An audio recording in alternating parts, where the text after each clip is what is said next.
मामा चिड़िया को आज बहुत तेज बुखार था, परंतु चिड़िया को अपनी बेटी गुड़िया और अपने बेटे कुकू के लिए भोजन लेने भी तो जाना था। मामा चिड़िया भोजन की खोज में चली जाती है।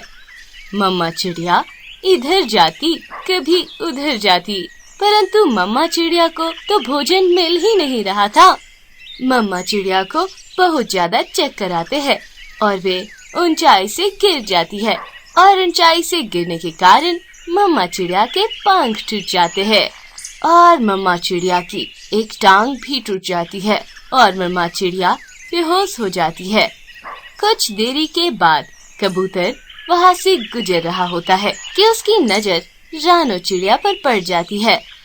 वे तुरंत ही रानो चिड़िया के पास जाता है और उसे इस हालत में देखकर बहुत डर जाता है। वे उसे डॉक्टर बुलबुल के पास ले जाता है। बहुत अफसोस हुआ मुझे प्यारी रानो का, इसके तो दोनों पंख टूट गए हैं और इसकी एक टांग भी टूट गई है।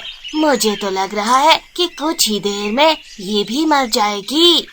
ऐसा सुनना ही था कि कबूतर की आंखों में भी आंसू आ जाते हैं। बुलबुल दीदी, ऐसा तो ना बोलो। चिड़िया की एक छोटी सी बेटी और एक छोटा सा बेटा भी है। कौन पालेगा उन मासूम बच्चों को? रानो चिड़िया का पति तो पहले ही पिछली बारिशों में मर चुका है। इतने में रानो चिड़िया को भी होश आ जाता है और वे अपने बेटे और बेटी का नाम लेने लगती हैं। मेरा कुकू कहाँ है? मेरी बेटी गुड़िया कहाँ है? मेरे बच्चों को मेरे पास बुला दो। कबूतर भागा भागा चिड़िया के घर जाता है और उसके बच्चों को अपने साथ बुलबुल दी के साथ अस्पताल लेकर आता है। मम्मा चिड़िया को ऐसी हालत में देखकर गुड़िया और कुकू जोर जोर से रोने लगते हैं। मम्मा, ये क्या हो गया? आप तो हमारे लिए भोजन की खोज में गई थी, फिर ये आपके साथ क्या हो गया? आप इतनी जख्मी कैसे हो गई? माँ, काश हम आपको घर से जाने ही ना देते। माँ, आप जल्दी से ठीक हो जाए, फिर हम घर चलेंगे। मम्मा, मैं आपके लिए भोजन लाया करूँगा। मैं रखूँगा आपका ध्यान। आपके नए नए पंख भी जल ला जाएंगे।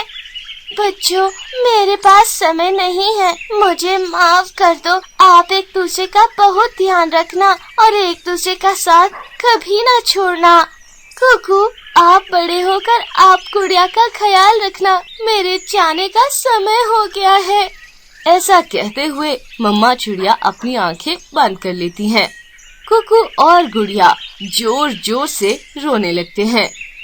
मम्मा, ऐसा नहीं हो सकता। मैं और भाई आपके बिना जिंदा नहीं रह सकते। माँ, हमें छोड़ के नहीं जा सकती। माँ, हम आपके बिना नहीं रह सकते। प्लीज माँ, आँखें खोलिए। माँ, मेरी तरफ देखिए।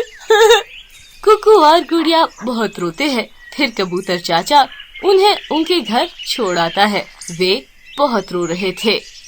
बच्चों, हिम्मत करो, हिम्मत। मुश्किल समय आता है, परंतु हर मुश्किल के बाद आसानी होती है। अब आपकी मम्मा ऐसी जगह चली गई है जहाँ से वे कभी लौट कर नहीं आ सकती, परंतु वे आपको देख रही होगी। अगर आप रो रो कर अपना बुरा हाल कर लोगे तो उन्हें बहुत दुख होगा। आप हिम्मत करके मजबूत बनिए और अपनी मम्मा को खुशी दीजिए। कबूतर चाचा गुड़िया और कुकू को हौसला देने के बाद चला जाता है।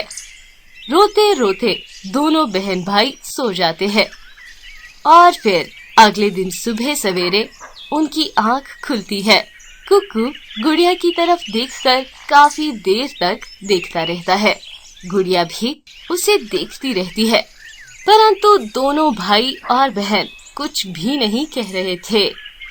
फिर थोड़ी देर के बाद कुकू कहता है, गुड़िया, मैं आपके लिए भोजन लेकर आता हूँ। आप नदी से पानी ना पीने जाना, मैं आपके साथ जाऊँगा, ठीक है? नहीं भाई, मैं आपके साथ ही भोजन की खोज में जाऊंगी। और फिर कुकू अपनी बहन का कहना मान लेता है। दोनों बहन भाई भोजन की खोज में चले जाते हैं, परंतु उनको तो भोजन की खोज करना आती ही नहीं थी। फिर वे दोनों मिट्ठू अंकल के घर चले जाते हैं। अरे मिट्ठू चाचा, क्या आप हमें बता सकते हैं कि हम भोजन की खोज को कहाँ जाएं? हमने पूरे जंगल में भोजन ढूंढा है, परंतु हमें तो भोजन कहीं भी नहीं दिख रहा। अरे बच्चों, भोजन की खोज ऐसे थोड़ी करते हैं। मैं आपको साथ लेकर जाता हूँ और बताता हूँ कि किस किस जगह से भोजन मिल जाता है। और फिर इस तरह मिट्ठू उन्हें भोजन की खोज का तरीका सिखा देता है। समय गुजरता रहता है। समय के साथ साथ गुड़िया और कुकू का वो दुख भी कम हो जाता है। अब उन्हें सब्र आ जाता है। कुकू ने अब एक सुंदर सी चिड़िया से शादी भी कर ली थी। वो चिड़िया दिखने में तो बहुत सुंदर थी, परंतु वे दिल से तो बिल्कुल भी अच्छी ना थी। वो चिड़िया कुकू की बहन गुड़िया से बहुत जलती थी और उससे बहुत नफरत करती थी। वे चाहती थी कि कुकू गुड़िया की शादी कर दे या वे उसे घर से निकाल दे ताकि उस घर में सिर्फ वही रहे। एक दिन की बात है जब कुकू अपनी बहन और अपनी पत्नी के लिए भोजन की खोज में गया हुआ था, तो उसकी पत्नी गुड़िया से कहती है, गुड़िया, तुम इतनी भी तो छोटी नहीं हो जितना तुम्हारा भाई समझता है। बड़ी हो गई हो, तुम घर के काम किया करो। तुम्हारा भाई मुझे ब्याह कर इसलिए लाया है कि घर के सारे काम करूं। जाओ, मेरे लिए चाय बना के लाओ। और फिर गुड़िया चाय बनाने के लिए चली जाती है। गुड़िया ये जानती थी कि उसकी भाभी उसे पसंद नहीं करती, परंतु गुड़िया ये बात अपने भाई को नहीं बताती और अपनी भाभी से बहुत अच्छे तरीके से पेश आती है ताकि उसके भाभी के दिल में जो भी नफरत है वो खत्म हो जाए। और फिर थोड़ी देर के बाद गुड़िया चाय बना कर लाती है। उसकी भाभी चाय पीते ही गरम गरम चाय गुड़िया के चेहरे पर फेंक देती है। ओह ओह, हाँ, ये आपने क्या कर दिया? मेरा तो आपने मुंह ही जला दिया भाभी। मेरा मुंह बहुत जल रहा है, बहुत जलन हो रही है मेरे चेहरे पर। ये आपने क्या कर दिया? गुड़िया रोना शुरू कर देती है और फिर उसकी भाभी जोर जोर से हंसते हुए कहती है, टीना, जलीना बहुत छोटी है तू, पर तेरी जबान तो कैंची की तरह चलती है। ज्यादा ड्रामेबाजी ना करो, वरना तेरे भाई को तेरे खिलाफ कर दूंगी और फिर तेरा ये भाई जो आज तुझे गुड़िया गुड़िया करता है, कल तुझे पंख से पकड़कर घर से निकाल देगा। हाँ? जितनी जलन तेरे चेहरे पर हो रही है ना, इससे कहीं ज्यादा जलन तुझे देख देख कर मुझे होती है। गुड़िया जोर जोर से रोती हुई वहाँ से चली जाती है। भाई ने शादी क्यों की ऐसी चिड़िया से जो मुझसे जरा भी प्यार नहीं करती, ऊपर से मुझे मारती भी है। और फिर जब उसका भाई घर आता है तो उसकी नजर अपनी बहन के मुंह पर पड़ती है जो कि लाल हुआ पड़ा था। क्या हुआ गुड़िया, तुम्हारा मुंह लाल क्यों पड़ा हुआ है? ऐसा लग रहा है जैसे तुम्हारा मुंह जल गया हो। गुड़िया, मुझे बताओ क्या हुआ है तुम्हें? क्या किसी ने तुम्हें मारा है? गुड़िया अपनी भाभी की तरफ देखती है जो कि उस पर आंखें निकाल रही थी।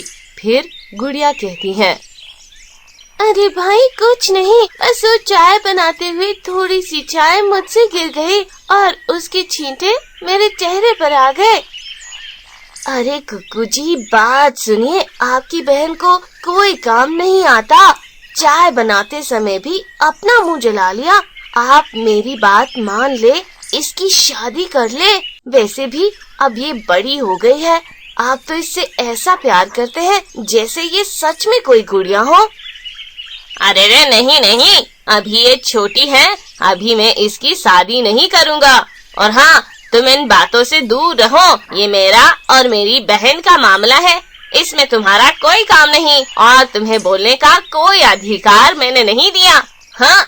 कुकू के मुंह से ऐसी बातें सुनकर उसकी पत्नी सुंदर चिड़िया को तो बहुत ज्यादा आग लग जाती है। वे बहुत गुस्से में आती है और अगले दिन कुकू के जाते ही फिर किसी बात पर उसकी भाभी गुड़िया की डंडे से पिटाई कर रही थी। कुकू घर से थोड़ी ही दूर गया था कि उसे याद आता है कि वे अपना सामान तो घर में ही भूल आया है। फिर वे घर वापस आता है और यह सब अपनी आंखों से देखकर कि उसकी पत्नी किस तरह उसकी बहन गुड़िया को डंडे से मार रही है। कुकू को तो विश्वास ही नहीं हो रहा था। वे बहुत ज्यादा गुस्से में आ जाता है और तुरंत ही अपनी पत्नी के हाथ से वे डंडा लेकर दूर फेंकता है और उसे 3-4 थप्पड़ लगा देता है। तुम्हारी हिम्मत कैसे हुई मेरी बहन पर पंख उठाने की? मेरे पीछे तुम मेरी बहन से ये सलूक करती हो। मैं अब तुम्हें जिंदा नहीं छोड़ूंगा। तुमने मुझ पर पंख उठाया, वो भी इस बहन की खातिर? कुकू अपनी पत्नी को घर से बाहर निकाल देता है और गुड़िया से माफी मांगता है। गुड़िया बहन, मुझे माफ कर दो। मुझे नहीं पता था कि ये चिड़िया इतनी बुरी है, वरना मैं कभी भी ऐसी चिड़िया से शादी ना करता। और फिर कुछ समय बाद कुकू अपनी बहन की शादी भी एक अच्छे पक्षी से कर देता है और खुद भी एक अच्छी चिड़िया से शादी कर लेता है। और वे चिड़िया सच में बहुत अच्छी थी। वे गुड़िया से भी बहुत ज्यादा प्यार करती थी और फिर वे दोनों भाई बहन खुशी खुशी रहने लगते हैं। तो फ्रेंड्स, अगर आपको हमारी ये स्टोरी अच्छी लगी तो प्लीज इसे लाइक कर दीजिए और हमारे चैनल को सब्सक्राइब करना मत भूलिएगा। धन्यवाद।